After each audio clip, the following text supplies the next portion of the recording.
Once again, ladies and gentlemen, boys and girls, and children of all ages, you are now tuned into the Investor Show. This is your host, the Prince of Investing, Prince Dykes, coming to you guys and girls live all the way from the beautiful state of Denver, Colorado. Don't forget to hit that like, subscribe, comment, and share button, and also don't forget that bell notification to get new videos as they drop. But as always, I don't have a lot of time, and I definitely know you guys and girls don't have a lot of time, so we're going to jump straight into it.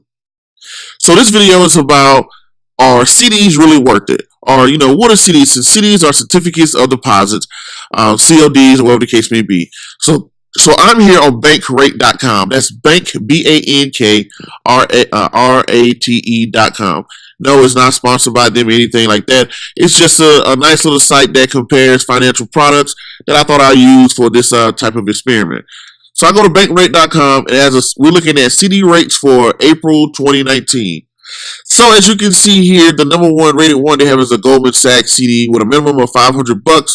You got to keep your money locked away for 1 year, and it's 2.7. Now, what is this? A CD? A CD is a certificate of deposit, and it's pretty much like a savings account on steroids. What I mean by that is a savings account. One of the things about savings account, they don't pay that much. A money market, it pays a little bit more. But they don't pay that much because, your money is pretty liquid, meaning you can go pull it out at any time. With a CD, you must go lock your money away for 6 months or a year, 2, 3, 4, whatever the term is.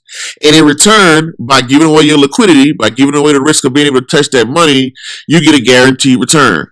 Now, the positives of this is that you get a guaranteed return. You can't lose your money, things like that. But the downside of this is you can't touch your money. You must lock away your money. You take away the liquidity. You can't touch your money for a year, 2, 3, 4, 5 years without incurring a penalty or losing the interest that you were supposed to gain. So the good point, the advantage is you got a guaranteed return on investment. The downside is you can't touch your money. The other downside is inflation risk. When you lock away your money for a year, 2 years, or whatnot, if that money is not keeping up with inflation, if that money's not keeping up with inflation, you're actually losing. The other thing is opportunity risk.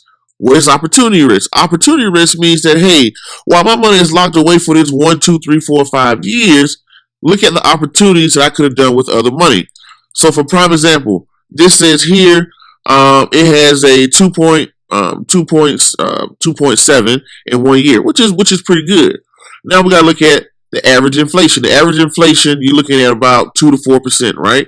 So in 2016, it was 2%. 2017, it was, 2%. And, this year's going on, it's kind of standing at 2% in the last 2, 3, 4 years, right? Now, the opportunity cost is, we all know the S&P 500 on average returns somewhere between 7 to 8%.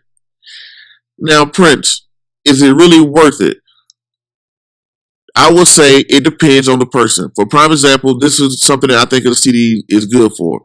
So let's say if, hey, I have saved up 10, 20, 30, 40, 50, $100,000, and I'm going to buy a house within a year. I'm going to buy a house within a year, and I don't want to put my money at risk. If you leave it in cash, then you can lose your money to inflation. If you put it in a savings account, you're only going to get like 0.25. But I can throw it in a 1 year CD and earn 2.7% without putting my money at risk. I lock it away for a year because I know I'm looking to use that money in 1 year. That's when I can see a CD possibly being worth it.